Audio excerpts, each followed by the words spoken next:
Hello everyone, welcome back to RSV competitive exams Adda YouTube channel. Friends, ఈరోజు మనం AP mega డిఎస్సికి సంబంధించిన అప్డేట్స్ని అయితే చూద్దాం ఫ్రెండ్స్.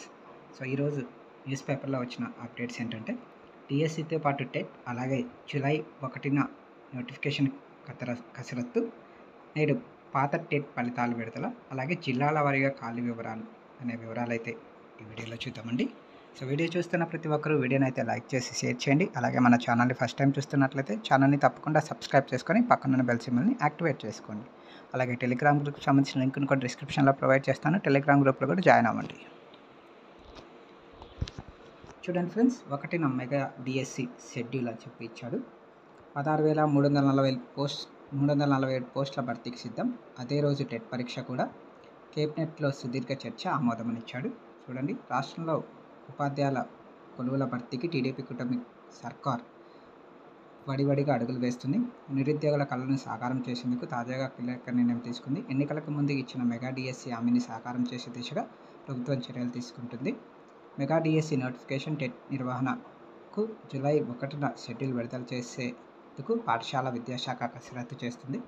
మెగా డిఎస్సికి సోమవారం కేబినెట్ ఆమోదం తెలిపింది. దీంతో మొత్తం 16,347 పోస్టుల భర్తీ చేసేందుకు మార్గం సుముఖమైంది. ఎన్నికల ముందు గత వైసీపీ ప్రభుత్వం ఇచ్చిన 6,100 పోస్టుల డిఎస్సి నోటిఫికేషన్ రద్దు చేయనున్నారు. జీవో త్వరలో జారీ కానుందని అధికారిక వర్గాలు తెలిపాయి. మరోవైపు ఎన్నికలకు ముందు నిర్వహించిన టెట్ పరీక్ష ఫలితాలను 2 రోజుల్లో విడుదల చేయనున్నారు. ఆ ఫలితాలు విడుదల చేసిన తర్వాత మళ్ళీ టెట్ నిర్వహిస్తారు. తొలుత టెట్ నిర్వహించాలా లేదా అనే విషయంపై కేబినెట్లో చర్చించారు. తాజాగా బీఈడీ, డిఎడ్ కోర్సులు పూర్తి చేసిన వారికి మేలు చేసేలా మరోసారి టెట్ నిర్వహించాలని నిర్ణయించారు. మానవుల అభివృద్ధి శాఖ మంత్రి నారా లోకేష్ సూచన మేరకు ఈ నిర్ణయం తీసుకున్నారని చెప్పించాడు.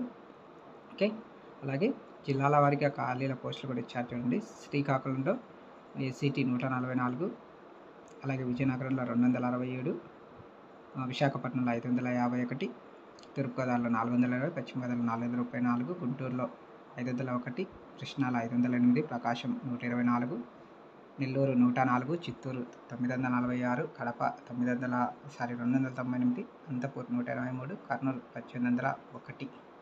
సో మొత్తంగా మనకి ఎన్ని ఉన్నాయనేది కూడా ఇక్కడ ఇచ్చారు. చూడండి, శ్రీకాకుళంలో 543, విజయనగరంలో 543, విశాఖపట్నంలో 1144, తూర్పుగోదావరిలో 1346, పశ్చిమ గోదావరిలో 1067, కృష్ణాలో 1213, గుంటూరులో 1159, ప్రకాశం 672, నెల్లూరు 673, చిత్తూరు 1478, కడప 708, అనంతపూర్ 811, కర్నూలు 2678.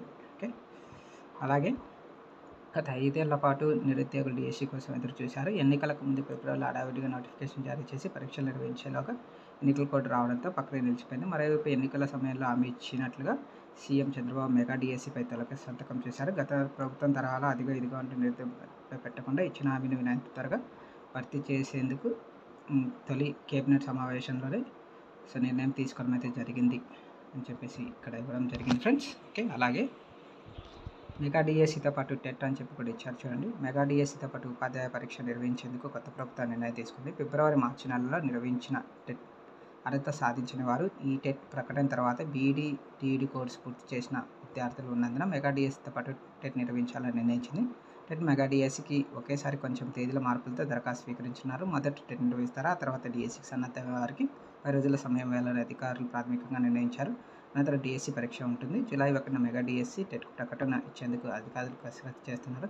గత ప్రభుత్వం ఇచ్చిన ఎన్నికల డిఎస్సి ప్రకటన రద్దు చేసి కొత్తగా 16,347 పోస్టుల మెగా డిఎస్సి ప్రకటన ఇస్తారు. గత డిఎస్సికి దరఖాస్తు చేసుకున్న వారు రుసుము చెల్లించాల్సిన అవసరం ఉండదు, కానీ కొత్త దరఖాస్తు చేసుకోవాల్సి ఉంటుంది. ఓకే, అలాగే ఏటా డిఎస్సి, ప్రతి ఏడాది డిఎస్సి నిర్వహించే అంశంపైన ప్రభుత్వం పరిశీలిస్తుంది. ఏ విద్యా సంవత్సరానికి ఆ సంవత్సరం వచ్చే ఖాళీలు, అవసరాల మేరకు డిఎస్సి నిర్వహిస్తే బాగుంటుందని అభిప్రాయం వ్యక్తమవుతుంది. ఎప్పటికప్పుడు ఉపాధ్యాయులను భర్తీ చేసి విద్యార్థులు నాణ్యమైన విద్య అందుతుందని విద్యావేత్తలు అంటున్నారు. అలాగే ఫిబ్రవరి 7 నుంచి మార్చి 6 వరకు నిర్వహించిన టెట్ ఫలితాలను మంగళవారం విడుదల చేసేందుకు అధికారులు నిర్ణయించారు. టెట్కు 2,67 lakhs మంది దరఖాస్తు చేసుకోవాలి. 2.35 lakhs మంది పరీక్ష రాశారు. ఎన్నికల కూడా టెట్ ఫలితాలు వాయిదా పడిందని చెప్పి మనకి ఇవ్వడం అయితే జరిగిందండి. ఓకే, ఇది ఇన్ఫర్మేషన్ అండి. ఓకే, వీడియో నచ్చినట్లయితే తప్పకుండా లైక్ చేసి షేర్ చేయండి.